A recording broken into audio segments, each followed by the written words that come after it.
Building mental models. Believe it or not, most geniuses aren't born that way, they're made. Einstein failed his college entrance exam. Da Vinci never finished most of what he started. Edison's teacher once said he was too slow to learn. What made them exceptional had nothing to do with how smart they started. It was how they trained their minds. They all did something most people skip entirely. Einstein built physics from a handful of core principles he could combine and recombine. Da Vinci linked anatomy, mechanics, and art into one connected system. He saw bridges in bird wings and fluid dynamics in human blood. Edison thought in systems, not isolated inventions. Different fields, same underlying habit. That habit is building what researchers call a schema, a mental rule map. Instead of storing isolated facts, you store relationships. If this, then that. When you encounter something new, the schema tells you where it fits and what it means. You stop memorizing and start recognizing. This is why two people can read the same book and walk away with completely different levels of understanding. One person collects facts, the other slots each fact into an existing structure and sees how it connects to everything else. The second person will learn faster, remember longer, and transfer what they know to problems they've never seen before. Pattern recognition, problem solving, figuring things out on the fly, all of it runs on schemas. Intelligence isn't just knowledge, it's something you build by structuring how you think. Deep work. Your brain takes 23 minutes to fully re-engage after a single interruption. Most people interrupt themselves every 3. They then wonder why they're exhausted by noon and haven't done anything. Neuroplasticity, the brain's ability to physically rewire itself, only happens through sustained, focused engagement. Circuits strengthen when you use them continuously, but scattered effort doesn't count. Every time you check your phone mid-task, attention residue keeps part of your mind stuck on whatever you just looked at. Meanwhile, the neural workspace you built for the actual task starts to collapse. Rebuilding it takes time and energy you don't even recognize you're spending. Benjamin Franklin blocked his days into segments. Edison built a lab culture around long, uninterrupted stretches. They did so to optimize productivity by creating conditions where the brain could actually do its job. When you protect a deep work block, you're running a training session that improves your intelligence. The longer you hold attention on something difficult, the more your brain adapts to sustain that focus. That stamina, the capacity to think through complex problems without getting distracted, matters more than any single piece of knowledge you could memorize. Testing ideas against reality. Your brain isn't built to learn from experience. It's built to confirm what it already believes. Getting smarter requires a specific habit that overrides that instinct on purpose, and most people never develop it. The habit is a loop.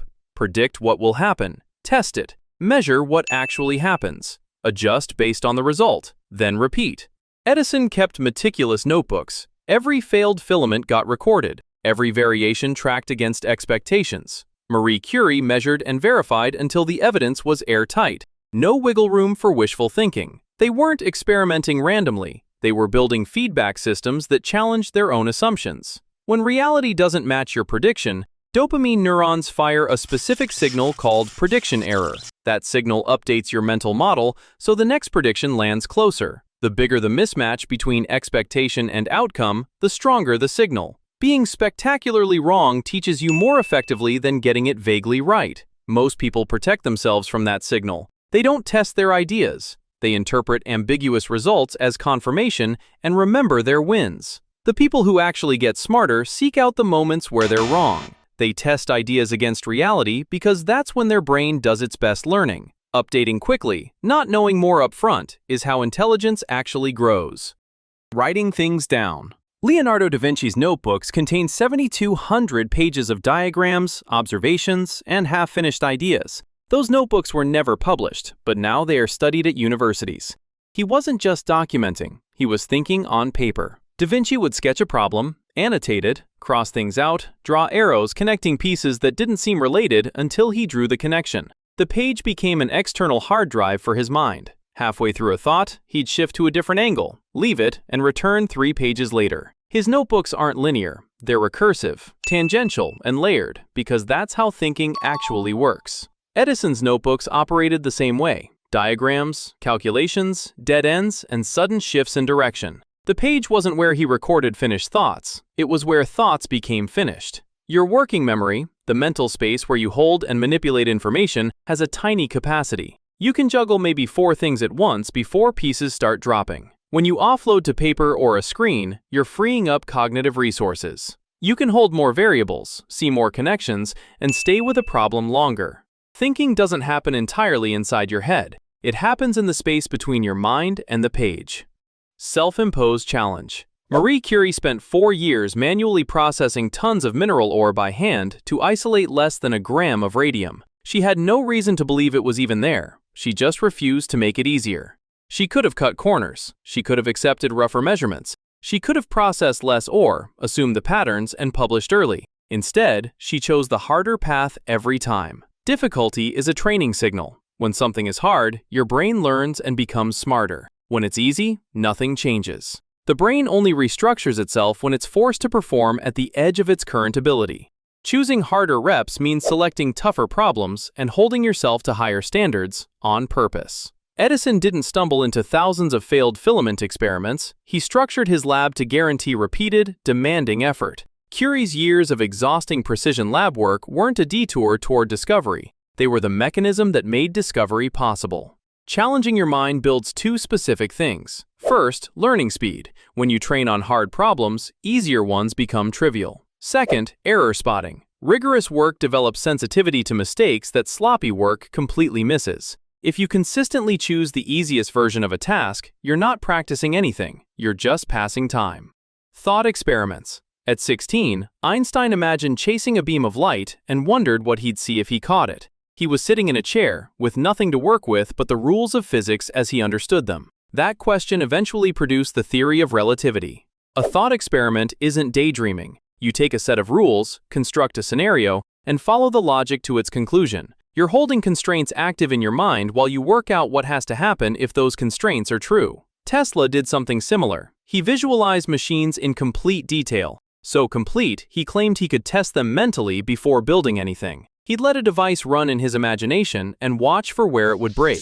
Your frontoparietal system handles this, the same network that manages working memory and complex reasoning. It holds rules, runs simulations, and tracks outcomes in real time.